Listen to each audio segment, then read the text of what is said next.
गुस्ल खाने में इस्तिंजा करना जायज है या नहीं। मुअज़्ज़ज़ व मोहतरम सामिओ नाज़रीन, अस्सलामु अलैकुम व रहमतुल्लाहि व बरकातुहू। उम्मीद है कि आप सब खैरियत से होंगे। जैसा कि आप जानते हैं कि आजकल बाथरूम यानी गुस्लखाने 3 तरह से बनाए जाते हैं। अलहदा गुस्लखाना, नंबर 2 गुस्लखाना और बाथरूम इकट्ठे बनाना, और नंबर 3 गुस्लखाना और बाथरूम इकट्ठे बनाना लेकिन पहाने की जगह को ऊंचा बनाना। जो लोग गुस्लखाना अलहदा बनाते हैं और नंबर 2 पहाने की जगह को ऊंचा बनाते हैं और गुस्लखाने को नीचे, उनके लिए ये आज का मसला है। यानी हमारी वीडियो का टॉपिक है क्या गुस्लखाने में पेशाब पहाना करना जायज है या नहीं, क्या हम वहां इस्तिंजा कर सकते हैं या नहीं। वीडियो स्टार्ट करने से पहले मेरी आपसे गुजारिश है कि अगर आपने हमारे the knowledge edge YouTube channel को अभी तक सब्सक्राइब नहीं किया है तो प्लीज सब्सक्राइब कर लीजिए और साथ ही मौजूद बेल आइकन को प्रेस कर लीजिए। इसका फायदा ये होगा कि जब भी हम कोई वीडियो अपलोड करेंगे तो आपके पास उसका नोटिफिकेशन चला जाएगा और आप हमारी वीडियो सबसे पहले देख पाएंगे। तो चलिए शुरू करते हैं।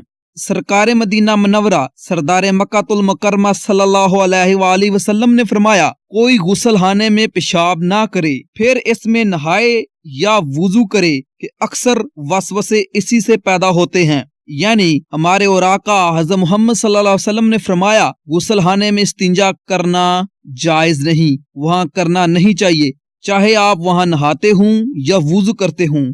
मुफस्सिर शहीर हकीमुल उम्मत हजरत मुफ्ती मोहम्मद यार खान रहमतुल्लाह अलैह इस हदीस पाक के तहत फरमाते हैं, अगर गुस्लखाने की जमीन पक्की हो यानी पुख्ता हो और इसमें पानी खारिज होने की नाली भी हो तो वहाँ पेशाब करने में कोई खर्च नहीं, अगरचे बेहतर है कि ना करे। लेकिन अगर जमीन कच्ची हो और पानी निकलने का रास्ता भी ना हो तो पेशाब करना सख्त बुरा है कि जमीन नजस हो जाएगी यानी गंदी हो जाएगी, नापाक हो जाएगी और गुस्ल या वुजू में गंदा पानी जिस्म पर पड़ेगा। यहाँ दूसरी सूरत में मुराद है इसलिए ताकीद ममानत फरमाई गई, यानी इससे वसवसों और वहम की बीमारी पैदा होती है जैसा कि तजुर्बा है, या गंदी छींटें पड़ेगी वसवसा पैदा होगा।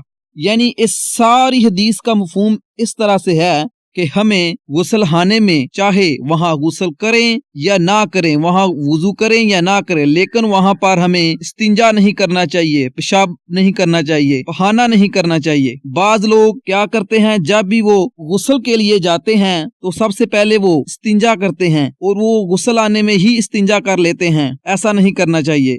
आई होप नाज़रीन सामीन आपको ये वीडियो पसंद आई होगी। अगर आपको ये वीडियो पसंद आई है तो प्लीज लाइक कीजिए और शेयर कीजिए अपने दोस्त अहबाब के साथ सोशल मीडिया नेटवर्क्स जैसा फेसबुक, इंस्टाग्राम और व्हाट्सएप पर। और हम आपको अगली वीडियो में मिलेंगे कि सर्दी और गर्मी के मौसम में डेलों का इस्तेमाल करते हुए हम कैसे इस्तिंजा कर सकते हैं। तो प्लीज हमारी नेक्स्ट आने वाली वीडियो को भी जरूर देखें ताकि आपके इल्म में इजाफा हो, ताकि आप शरीयत को समझ सकें कि सर्दी के मौसम में कैसे इस्तिंजा करना चाहिए और गर्मी के मौसम में कैसे इस्तिंजा करना चाहिए। Thanks for watching.